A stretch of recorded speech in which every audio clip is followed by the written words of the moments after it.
ఈ పాట గురించి నేను చెప్పకపోతే నేనేం ఫీల్ అయ్యానో మీకు తెలియదు.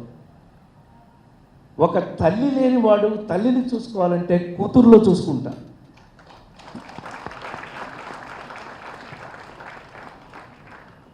మా అమ్మ చనిపోతే 10వ సంవత్సరంలో, నా 10వ ఏట మా అమ్మ చనిపోతే, నేను ఒక రాజేంద్ర ప్రసాద్ అనే ఒక నటుడిని అయితే, నటుడిగా 40 సంవత్సరాలు నటిస్తే బేవర్ సినిమాలో యాక్ట్ చేసినప్పుడు ఒక కన్న కూతురు కళ్ళ ముందు కన్న కూతుర్ని బలి ఇస్తే, ఆ కన్న కూతురు మీద ఒక పాట రాయమని అడిగితే, అది సుద్దాల అశోక్ తేజన్ రాయమని నేను అడిగితే అతను రాస్తే ఆ పాట వింటే first time Kashyap hats off to you. అతను లేడు ఇక్కడ, అతని కర్మ, వాడు లేకపోతే వాడి కర్మ. వాడు ఉంటే బాగుండేది. వాడు పాడితే ఆ పాటని ఫస్ట్ టైం మీరు నమ్మి తీరాలి. ఇంత ఎమోషన్ నాకు ఎందుకు వస్తుందని చెప్తున్నా. రమేష్ చెప్పాలి నాకు ఆ పనికి మాలిన సెల్ ఫోన్లో వినిపిస్తే నేను ఏడ్చి ఆ రోజు సాయంకాలం ఇంటికి తీసుకెళ్ళి, నాకు ఒకే ఒక కూతురు, దాని పేరు గాయత్రి, ఇంటికి తీసుకెళ్ళి దాంతో నేను మాట్లాడినాను. ఎందుకంటే అది లవ్ మ్యారేజ్ చేసుకున్నాయి, ఇవన్నీ మామూలు విషయాలయ్యా.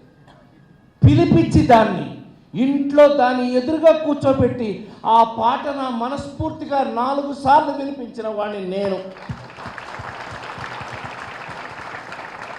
అదే ఇప్పుడు మీరు విన్న పాట. తల్లి తల్లి నా చిట్టి తల్లి, నా ప్రాణాలే పోయాయమ్మా. అమ్మ పోయినప్పుడు ఏడవలేదు ఈ లంబి కొడుకు, కూతురు పోయినప్పుడు ఏడ్చాను.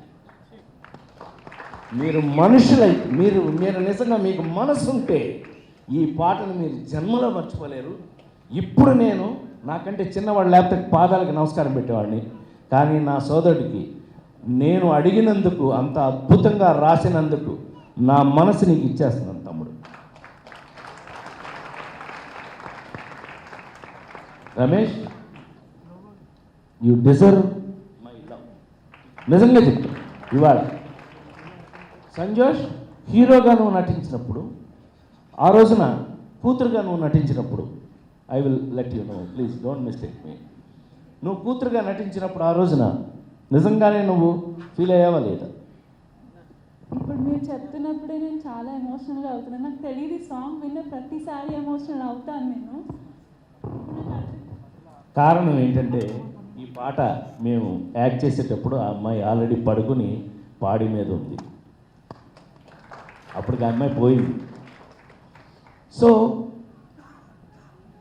ఇదంతా సారీ, ఎప్పుడు లేదంటే ఏంటి రాజేంద్ర ప్రసాద్ గారు నవ్విస్తాడు కాసేపు అది అనుకున్న మీ అందరికీ, కొన్ని మర్చిపోలేని సినిమాలని మనం చేసినప్పుడు కొన్ని మర్చిపోలేని ఇన్సిడెంట్స్ని మనం గుర్తు చేసుకోవాలి.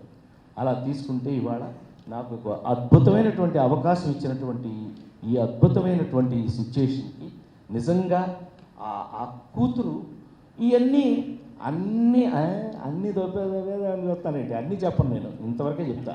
మరిన్ని వీడియోస్ కోసం ఛానల్ ని సబ్స్క్రైబ్ చేయండి. లేటెస్ట్ అప్డేట్స్ కోసం వాట్సాప్ ఛానల్ ని ఫాలో చేయండి. అండ్ లింక్ డిస్క్రిప్షన్ లో ఉంది.